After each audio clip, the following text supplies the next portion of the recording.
नमस्ते, सलाम और जूले। स्वागत है आपका चीन का जवाब इस श्रृंखला के दूसरे भाग में।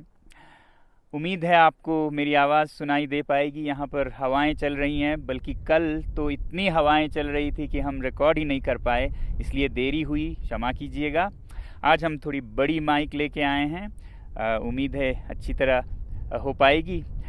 तो मैंने पहले भाग में ये कहा था आपसे कि हम आपके सवाल, आपके कमेंट्स का जवाब देंगे इस भाग में, तो इसलिए हम आए हैं। और सबसे पहले जो बहुतों ने ये पूछा है सवाल, वो लेते हैं।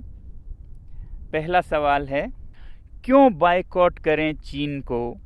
क्या ये नफ़रत फैलाने के समान नहीं है?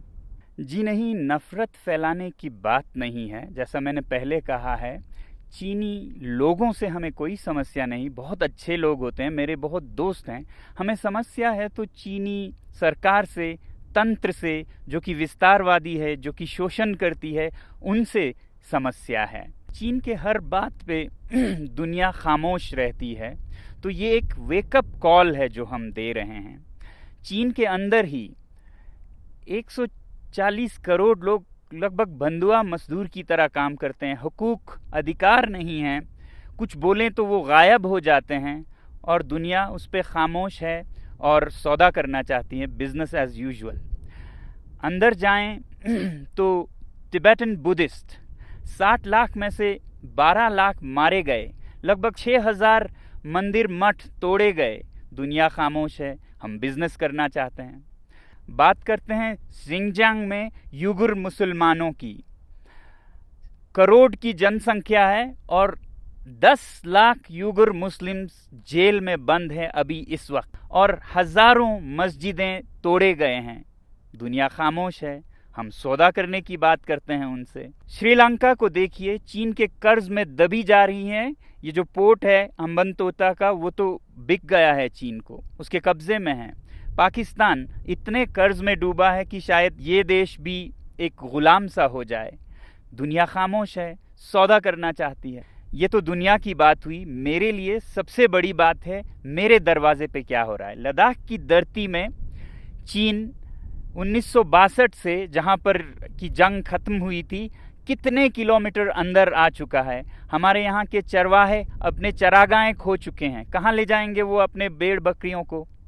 दुनिया खामोश है और हम उनको जो मनमर्जी वो करते हैं, धक्का मुक्की करने देते जा रहे हैं। तो क्या हम ये कहें उनसे कि वो बेदर्दी से सर काटे मेरा, और मैं कहूँ उनसे, हुजूर आहिस्ता आहिस्ता, जनाब आहिस्ता आहिस्ता?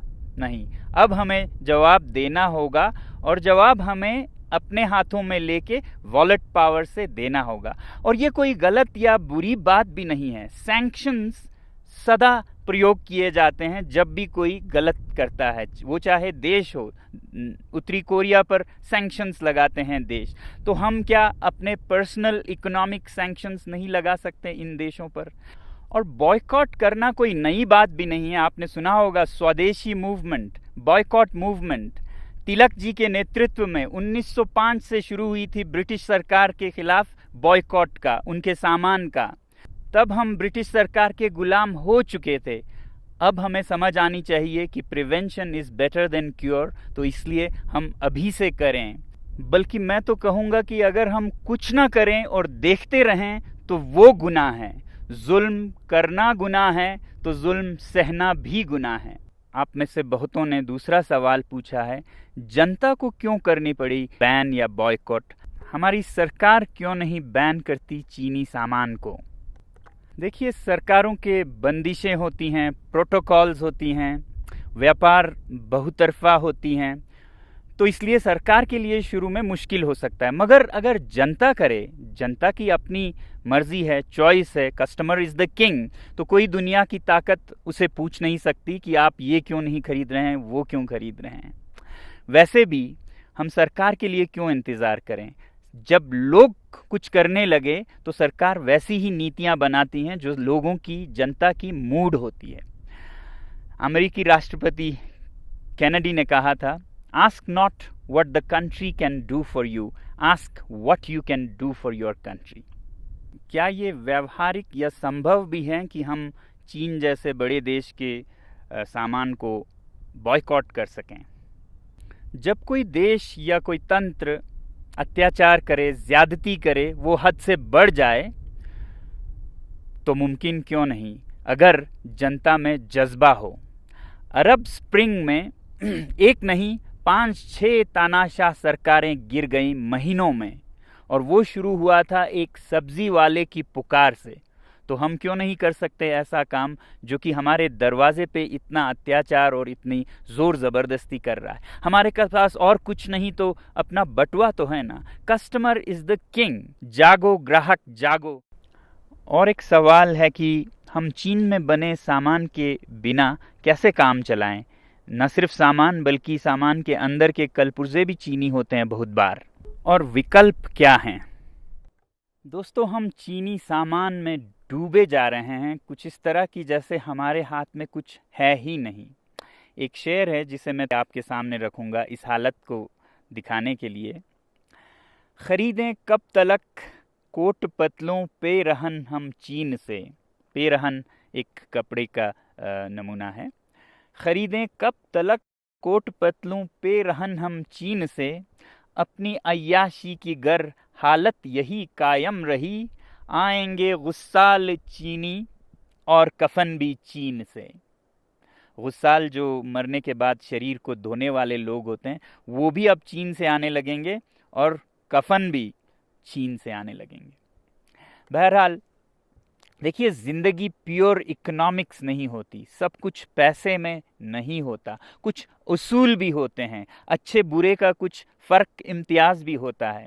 और हमारे तहजीब, हमारे मज़हब हमें यही सिखाते हैं कि बुरे या गुनाह या पाप से जुड़े चीज़ों से दूर रहें। जैसे आप देखेंगे कि हमारे मुसलमान भाई शराब से दूर रहते हैं, कुछ भी हो वो नहीं पिएंगे। हमारे सिख भाई सिगरेट से दूर रहते हैं, तंबाकू से।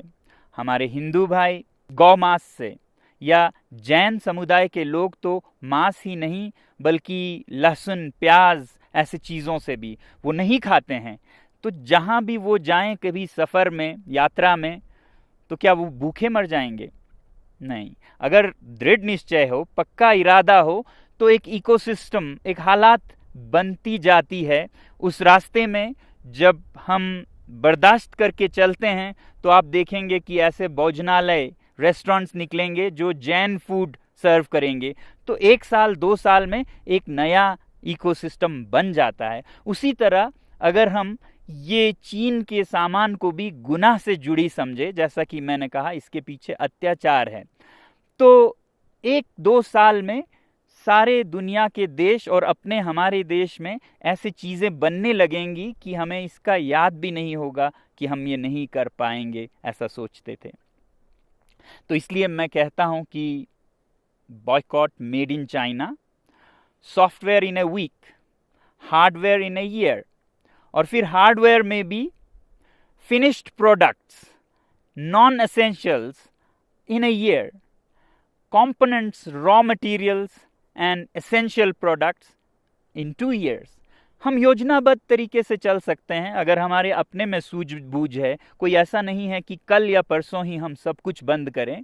हम ये कहें कि फिनिश्ड प्रोडक्ट्स वाले अभी से हम बंद करेंगे 1 साल के भीतर, जिसमें कंपोनेंट्स जाते हैं जो हमारे भारतीय उद्योग में भी इस्तेमाल होते हैं, वो हम 1-2 साल तक चलाएंगे जब तक कि ऐसे विकल्प न बन पाएं। और जहाँ तक विकल्प या रिप्लेसमेंट्स की बात है इन चीनी सामानों का, तो एक बात ज़रूरी ये है कि हर चीज़ की हमें रिप्लेसमेंट्स ज़रूरत भी नहीं होनी चाहिए।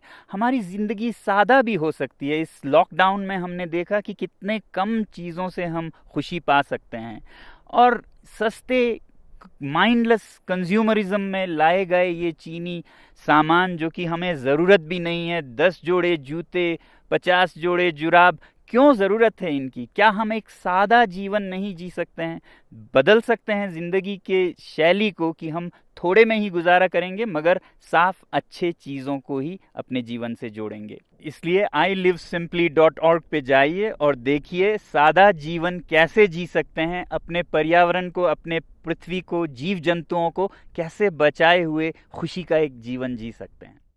आखिरी सवाल जो मैं ले रहा हूँ वो है, हम इसे एक राष्ट्रीय आंदोलन कैसे बना सकते हैं, नेशनल मूवमेंट। देखिए, मैंने एक छोटी सी पहल की है लद्दाख से। ये मत उम्मीद कीजिएगा कि लद्दाख से कोई एक आदमी इसको चलाएगा। इस बटुए के आंदोलन में हर नागरिक एक सिपाही है और ये उतने ही दूर तक चलेगा जितना आप इसे ले जाना चाहेंगे। तो मुझे उम्मीद है कि भारत का हर नागरिक इसे एक अवसर, अपॉर्चुनिटी बनाएगा आत्मनिर्भर भारत बनाने का।